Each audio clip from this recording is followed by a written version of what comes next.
Hello friends, आप सभी दोस्त कैसे हैं। उम्मीद करते हैं कि आप सभी दोस्त अच्छा ही होंगे। तो मैं अपने दोस्तों और माता पिता को प्रणाम करके ये मोटिवेशनल स्टोरी को शुरू करता हूं। आशा है कि आप लोग चैनल को लाइक और सब्सक्राइब करेंगे। ऐसे ही मोटिवेशनल नॉलेज के लिए हमारे चैनल में ज़रूर आए। समय की कद्र, ये मोटिवेशनल टॉपिक है। एक गांव में 3 लड़के रहते थे, राम, श्याम, राजू। तीनों के पिता काफ़ी अमीर थे। तीनों का बचपन बहुत अच्छे तरह से गुजरा था। उनके माता पिता कभी भी उनकी कोई भी मांग अनदेखा नहीं। राम के पिता सरपंच थे, श्याम के पिता एक कारोबारी था और राजू के पिता एक किसान जमींदार था। छोटी उम्र से ही उन सबको लाड प्यार ने ऐसा बना दिया था कि ना तो उनको मेहनत का पता था और ना ही उनको समय की परवाह थी। अक्सर वह सारा दिन बस घूमते रहते थे, नशे और अन्य भोग विलास में डूबे रहते थे, जिससे उनके गांव वाले भी दुखी थे। सरपंच और बड़े लोग के बच्चे होने के कारण उनकी कोई शिकायत कर पाने की हिम्मत नहीं कर पाता था, जिससे उनका मनोबल और बढ़ गया था। एक दिन उनके गांव में बहुत तेज़ बारिश हुई, जिससे सब लोगों को नुकसान हुआ, जिसमें इन तीनों के पिता भी थे। लेकिन इतना कुछ होने के बाद भी उनके बेटों का वही हाल था। वह बस घूमते रहते, नशा करते, भोग विलास करते थे। माँ बाप काफ़ी चिंतित रहा करते थे। ये तीनों भले ही कितने गंदे थे, लेकिन इन तीनों के अंदर एक खास बात थी जिसकी पहचान किसी को नहीं थी और उनको खुद के बारे में भी पता नहीं था। राम एक बहुत अच्छा नेता प्रतिपक्ष था, क्योंकि अपने पिता के पास रहते हुए उसको इसका काफ़ी ज्ञान हो गया था, क्योंकि उसके पिता सरपंच थे। श्याम भी इस तरह से बिजनेस की समझ रखता था, क्योंकि उसके पिता एक कारोबारी थे। और राजू खेती का काम जानता था, क्योंकि उसके पिता जमींदार थे। पर अपनी गलत कामों की वजह से उन सब ने अपने इन टैलेंट पर ध्यान ही नहीं दिया, जो कि उनकी सबसे बड़ी कमजोरी थी। इस तरह से इनकी बदमाशियों को देखकर इनके पिता उन्हें सीख देने को सोची। तो तीनों पिताओं ने आपस में बात करी और उसका एक हल निकाला। तीनों पिताओं ने अपना अपना काम अपने अपने बेटों को सौंप दिया, जिससे उनके समय की कद्र का पता लग सके।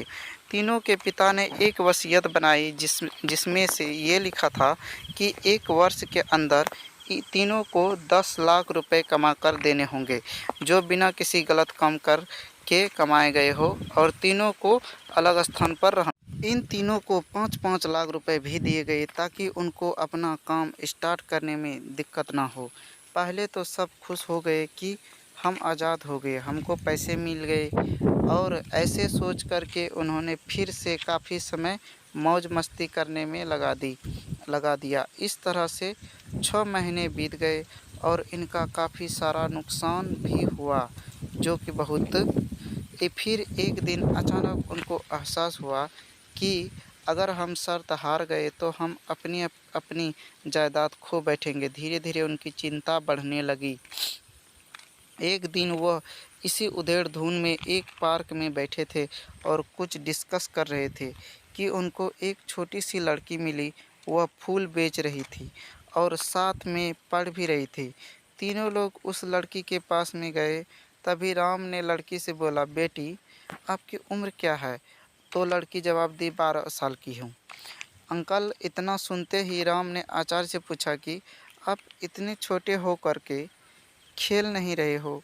इस पर लड़की ने जवाब दिया कि मेरे पापा अब इस दुनिया में नहीं है और माता बीमार रहती है, इसलिए मैं ये सुनकर राम ने अपनी पर्स निकाला। उसके पास जो भी पैसे बचे थे वह उस लड़की को देने लगा।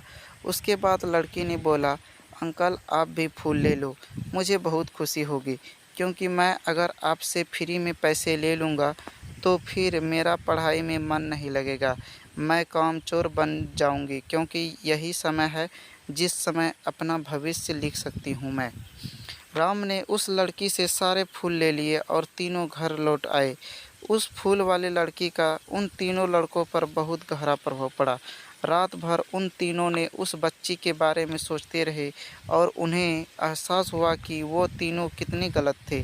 तीनों ही दोस्तों को एहसास हुआ कि आज भी उनके पास 6 महीने का समय है अपने पिता के दिए गए काम को पूरा करने का और भविष्य बनाने का, ताकि वो पिता से सामने आ सके। इसी दौरान सब ने सोचा कि अगर बचे हुए समय का सही उपयोग करें तो अभी भी बहुत कुछ किया जा सकता है। इस तरह बाकी दोस्तों ने भी सोचा और दूसरे समय में आकर काम तलाशने लगे। पर उनके शर्त में एक शर्त ये भी था कि उनको जो भी काम करना है वह अपनी पहचान बताए बिना करेंगे।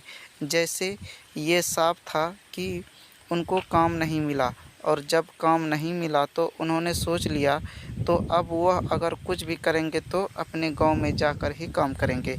भले ही उनके पिता कुछ भी सोचे, लेकिन फिर भी अपने गांव में जाएंगे और अपने गांव में कुछ नए काम करेंगे, भले ही उनके अपने पिता के वसीयत ना मिले। तीनों लड़के अपने गांव में फिर से आए और अपने अपने पिताओं से जाकर के मिले और उन्होंने अपने अनुभव के बारे में बताया और बोला कि वह आगे से ऐसी गलती नहीं करेंगे और वह उन्हें माफ़ कर दे।